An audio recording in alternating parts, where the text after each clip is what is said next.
The Associated Press is reporting that sources inside the White House say that Donald Trump is currently workshopping nicknames for 2020 Democratic presidential candidates. What they're telling us is that Donald Trump is sitting around, he's bouncing ideas off of staffers on what kind of horrible and stupid nicknames he can come up with for his Democratic challengers in the 2020 election. Now, we already know he's going with Pocahontas for Elizabeth Warren. This morning, he decided to just go with crazy Bernie Sanders, not super creative, but sure, that's what you want. But he still, at this point in time, doesn't have anything for Kamala Harris or Cory Booker or Julian Castro, or God only knows what he's going to do with Pete Buttigieg. I can't imagine what kind of horrid nickname he's going to have for that. He probably can't even pronounce his last name correctly, and I'm not even sure I did either. But nonetheless, this is the kind of juvenile mindset we're dealing with in the White House today. The aides that the Associated Press spoke to confirmed that, yeah, Donald Trump is sitting around trying to come up with what he thinks are mean nicknames to attack his Democratic challengers.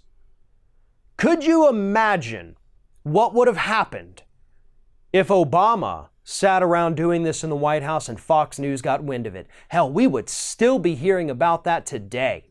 If George W. Bush had done it, MSNBC would still be talking about that today. And yet here it is, Donald Trump, the idiot man-child, sitting in the White House, sitting there, possibly a pen and pad, I don't know how he works, coming up with little nicknames, then saying, hey, staffer, what do you think of stupid Bernie Sanders? No, not okay. Crazy? No, okay. This is what's happening, folks. We actually have real problems in the United States today. We have a gun violence epidemic. We're burning down the planet and doing absolutely nothing about it. People are dying because they can't afford their medication. We have an entire generation that is being crippled by student loan debt. And the best we can get out of the President of the United States is a couple of stupid nicknames that he hopes will resonate well enough with voters. He is not addressing anything that actually matters with the American public. All of the things that we are concerned about, all of the issues that continuously poll super high and show bipartisan support for, he doesn't care about. Instead, all he cares about is trying to make himself look better by trying to tear others down, because that's the only thing this man knows how to do. He doesn't know how to build something up.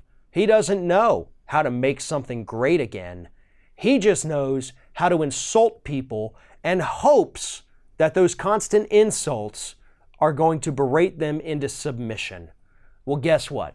I don't care which Democratic candidate you currently support. I honestly don't see any of them that are willing to cower down and be frightened by a stupid little nickname that Donald Trump throws out. We do have a lot of Democrats out there, and every one of them right now is proving themselves to be a true fighter. And that is what we need.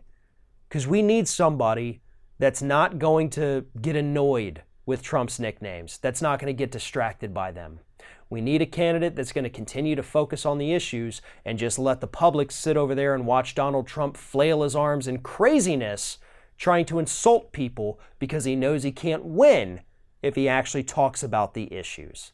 That's the Democrats' only path to victory at this point. There's a new documentary out right now on Netflix called The Devil We Know. Now, this documentary tells the story of how DuPont, through the manufacture of Teflon, along with 3M, poisoned people all across the planet. Featured prominently in this film is our own Mike Papantonio, who actually handled the cases against DuPont for this C8 poison that was used in the manufacture of Teflon. This documentary, The Devil We Know, and you can find a link to it in the description of this video, tells the complete story. It says what DuPont did, what they knew, And it interviews Mike Papantonio. It pulls clips from the media to complete the story of just how corrupt and disgusting DuPont's actions were, and more importantly, how they managed to get this toxic chemicals into the bodies of roughly 98% of the population. Most of us right now are walking around with DuPont's poison inside our bodies, and we don't even know about it.